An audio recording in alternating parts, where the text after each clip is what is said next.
శ్రీమాత్రే నమ. జయ గురు దత్తాత్రేయ నమ.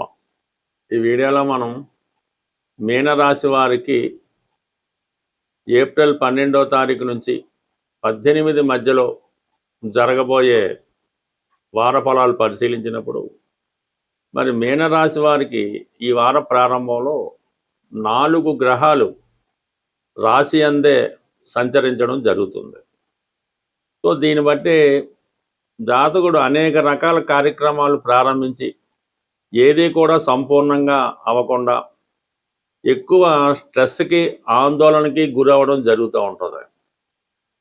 పని ఒత్తిడి పెరుగుతూ ఉంటుంది.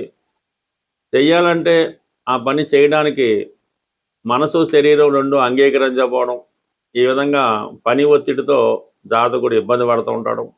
అయితే ఈ ఆందోళన కూడా కలుగుతూ ఉంటుంది. చేద్దాం అనుకుంటాడు, చేయలేకపోతుంటాడు. దీనికి ప్రధాన కారణం మరి జన్మశని అనుకుందాం. రవి కూడా అక్కడ చేరడం వల్ల తను ఎంతసేపు ఇతరులతో పని చేయించాలని కోరుకుంటూ ఉంటాడు. అయితే ఇతను చెప్పిన దానికి ఎవరు కూడా పెద్దగా అంగీకరించకపోవడం వల్ల ఒక విధమైనటువంటి ఇరిటేషన్కి గురవుతూ ఉంటాడు, కానీ ఏమీ చేయలేని పరిస్థితి. బట్ ఏదైనా రవి ఈ వారమే 14వ తారీఖున ధనస్థానంలోకి ఉచ్చస్థానంలోకి వెళ్తున్నాడు. ఇది ఆటోమేటిక్గా మీ కొంతవరకు మీ యొక్క వాక్చాతుర్యానికి, మీరు చెప్పిన మాట వినడానికి మీ కుటుంబ సభ్యులు కొంతవరకు సహకరించడం జరుగుతుంది. కుటుంబం మీద కమాండింగ్ ఆధిపత్యం పెరుగుతూ ఉంటుంది. అలాగే ఆర్థిక పరంగా మీ కుటుంబ పరిస్థితులు పెరుగుతూ ఉంటాయి. మీ సంతానంలో కానీ లేదంటే మీ వ్యక్తిగత ప్రయత్నం వల్ల కానీ ఒక అదనపు ఆదాయం కుటుంబానికి కలగడం వల్ల ఆటోమేటిక్గా కుటుంబం యొక్క ప్రతిష్ట పెరుగుతూ ఉంటుంది.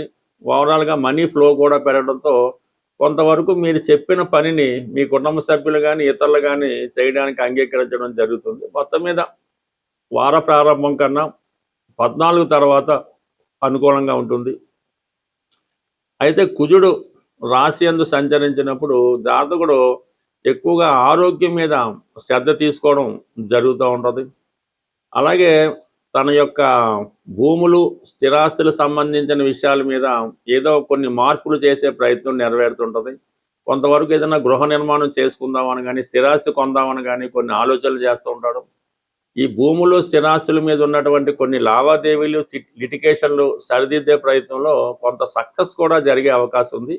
నెమ్మదిగా ఇమీడియట్ కాకపోయినా ఈ నెలాఖరికి కొద్ది రోజుల్లో ఈ చికాకులు కూడా సరిదిద్దుకొని వాటి వల్ల కొంత ఆదాయం మీకు రావడం జరుగుతుంది. అంటే ఏదైనా ఒక స్థిరాస్తి అమ్మడం వల్ల కానీ ఏదైనా ఒక భూమి స్థిరాస్తి సెటిల్మెంట్ వల్ల కానీ కొంత ఆదాయం మీతో పాటు మీ కుటుంబ సభ్యులు కూడా రావడం జరుగుతూ ఉంటుంది. ఇక ప్రధానంగా బుధుడు రాశిలో సంచారం వల్ల ఏంటంటే ఏదైనా ఒక కొత్త వ్యాపారం చేయాలనే ఆలోచన వస్తూ ఉంటుంది. విద్యార్థులకి చాలా వరకు వాళ్ళలో ఉన్నటువంటి నైపుణ్యం పెరగడం వల్ల చాలా వరకు వాళ్ళు విద్యలో మంచి ర్యాంకే సాధిస్తారు. అలాగే మంచి కాలేజీలో సీటు కూడా సంపాదించడం జరుగుతూ ఉంటుంది. అంటే ఇక్కడ ఏమైందంటే ఈ బుధుడు శని కలిసడం వల్ల బద్ధకం, పోస్ట్పోన్ మెంటాలిటీ ఏర్పడినప్పుడు కూడా బుధ గురువుల మధ్య పరివర్తన యోగం ఏర్పడింది. ఈ కారణం వల్ల బుధుడు స్వక్షేత్రమైనటువంటి మిథునంలోకి వెళ్తాడు, గురువు తన స్వక్షేత్రమైనటువంటి మీనంలోకి వచ్చిన ఫలితం ఇవ్వడం జరుగుతుంటుంది. ఈ కారణం వల్ల జాతకులు తనలో ఉన్నటువంటి అంటే ముఖ్యంగా విద్యార్థులు కానీ వ్యాపారస్తులు కానీ లేదంటే ఏదైనా ఆధ్యాత్మిక వృత్తుల్లో సాంప్రదాయ వృత్తుల్లో ఉన్నవాళ్ళు కొత్తగా వారిలో ఉన్నటువంటి నైపుణ్యాన్ని పెంచుకొని కొన్ని బలహీనతల్ని పక్కన పెట్టి మళ్ళా వృత్తిలో పునఃప్రారంభించడం, విజయం సాధించడం జరుగుతూ ఉంటుంది. బట్ ఏదైనా ఈ మీనరాశి వారికి ఈ బుధ గురుల పరివర్తన జీవితంలో కొన్ని కొత్త మార్పుని, కొత్త ధనార్జన అవకాశాలని, మిమ్మల్ని మీరు రుజువు చేసుకునే అవకాశాన్ని, గతం నుంచి బయటపడి కొత్తగా మీ జీవితం ప్రారంభించడానికి ఇదంతా కూడా ప్రారంభమవుతుంది. బట్ ఏదైనా ఈ మీనరాశి వారు కొత్త జీవితం ప్రారంభించడానికి చాలా వరకు ఈ టైం స్టార్ట్ అయింది. ఇక నుంచి వీరి యొక్క ధనాదాయం పెరుగుతుంది, వ్యక్తిగతంగా వారి ఆరోగ్యం మెరుగుపడుతుంది. చాలా వరకు చాలా సమస్యల నుంచి బయటపడడం కూడా జరిగే అవకాశం ఉంటుంది. ప్రధానంగా గృహంలో శుభకార్యాలు ఎంత కష్టపడినా వాయిదా పడడం జరుగుతూ ఉంటుంది. ఇంట్లో ఒకరికి సరైనటువంటి సత్సంబంధాలు లేకపోవడం, ఇంటి అవసరాలకి తేవలసినటువంటి వస్తువులు కానీ సదుపాయాలు కానీ సమకూర్చడంలో విఫలం అవుతూ ఉంటారు. అందరూ సంపాదిస్తుంటారు, ఎవరు బాధ్యత తీసుకోరు. ఆ ఇంటి ఇళ్ళాలు సతమతమవుతూ ఉంటారు. ఇలాగా ఈ గృహ పరిస్థితి అల్లకల్లోలంగా ఉన్నప్పుడు ఒక చక్కని పరిష్కార మార్గం ఇది చాలా సక్సెస్ఫుల్గా రావడం జరిగింది. ఇది చాలా నమ్మకంతో చేయవలసి ఉంటుంది. ఒక మంచి శుభ్రమైనటువంటివి న్యూ స్టాకులో ఉన్నటువంటి పసుపు కొమ్ములు ఒక 111 తీసుకోవాలి. పసుపు కొమ్ములు చిన్న సైజు లాంటి మీడియం సైజు తీసుకోవాలి. వాటితో శుక్రవారం రోజు లక్ష్మీ అమ్మవారికి అష్టోత్తరంతో పూజ చేయవలసి ఉంటుంది. ఈ పసుపు కొమ్ములు 108 నామాలతో అమ్మవారికి పూజ చేసి అమ్మవారి ముందు ఉంచాలి. తర్వాత అవి ఒక చక్కని గట్టి దారంలో ఆ దారానికి కూడా పసుపు రాసి పవిత్రమైనటువంటి మనసుతో ఈ పసుపు కొమ్ములు అనేవి ఒక మాలగా కట్టవలసి ఉంటుంది. ప్రతి పసుపు కొమ్ము కట్టేటప్పుడు ఈ అమ్మవారి నామాన్ని జపిస్తూ ఈ 108 పసుపు కొమ్ముల్ని ఒక మాలగా తయారు చేసి మీ గృహం ప్రధాన గుమ్మానికి కట్టవలసి ఉంటుంది. అంటే మామూలుగా మామిడి తోరణం కట్టినట్టుగా ఈ 108 పసుపు కొమ్ములతో చేసినటువంటి మాలని చక్కగా అలంకరించడం వల్ల మరి మీ గృహంలోకి చాలా వరకు మంచి ఎనర్జీ రావడం జరుగుతుంది. చాలా వరకు ఆర్థిక సమస్యలు ఇమ్మీడియట్గా ఒక శుభకార్యం అన్నది మీ గృహంలో జరుగుతుంది. దానివల్ల మీ ఇంట్లో ఆటోమేటిక్గా జరుగుతుంటుంది.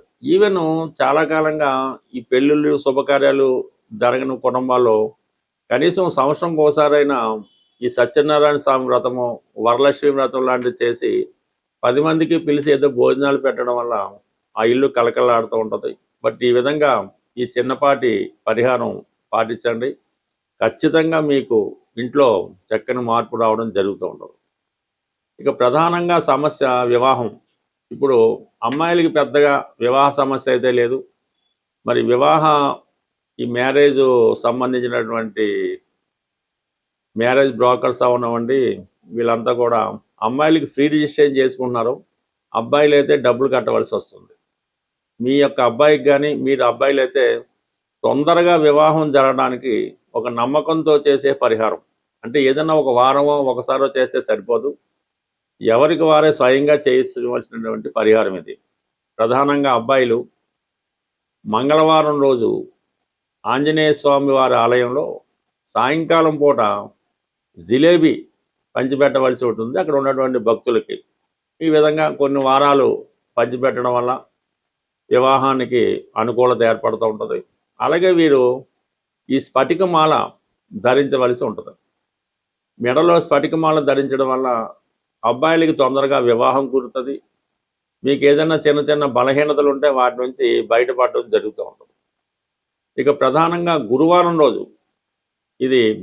రోజు చక్కగా ఏదైనా గోశాలు దర్శించి గోవుకి ప్రదక్షిణలు చేసి శనగలు గోవుకి పెట్టడం వల్ల, అంటే ఏదైనా రెగ్యులర్గా కొన్ని వారాలు చేస్తుంటే ఖచ్చితంగా మీరు అనుకున్న కోరిక నెరవేరే అవకాశం ఉంటుంది. ఇవన్నీ కూడా చాలా కాలంగా పాత పరిహారాలు మళ్ళీ మర్చిపోయి ఇప్పుడిప్పుడే మళ్ళీ కొత్తగా అమల్లోకి రావడం జరుగుతూ ఉంటుంది. బట్ ఏదైనా అన్ని సమస్యలకి పరిష్కారం రెగ్యులర్గా మీరు హనుమాన్ చాలీసా పారాయణ చేయడం కానీ, సుందరకాండ పారాయణ చేయడం కానీ, రామాయణం ఈవెన్ టీవీలో కూడా ప్రతిరోజు రామాయణం వినడం వల్ల ప్రధానంగా నిరుద్యోగ సమస్య పరిష్కారం అవుతుంది. పిల్లల యొక్క అభివృద్ధి, వారి యొక్క సక్సెస్ మీరు చాలా వరకు చూడటం జరుగుతుంటుంది. ఏదైనా దైవాన్ని మించినటువంటిది అంటే ఇటువంటి రాముడు, సూర్యుడు ఇవన్నీ మనకి తొందరగా అనుగ్రహాన్ని ఇచ్చే దేవతలు. స్వస్తి.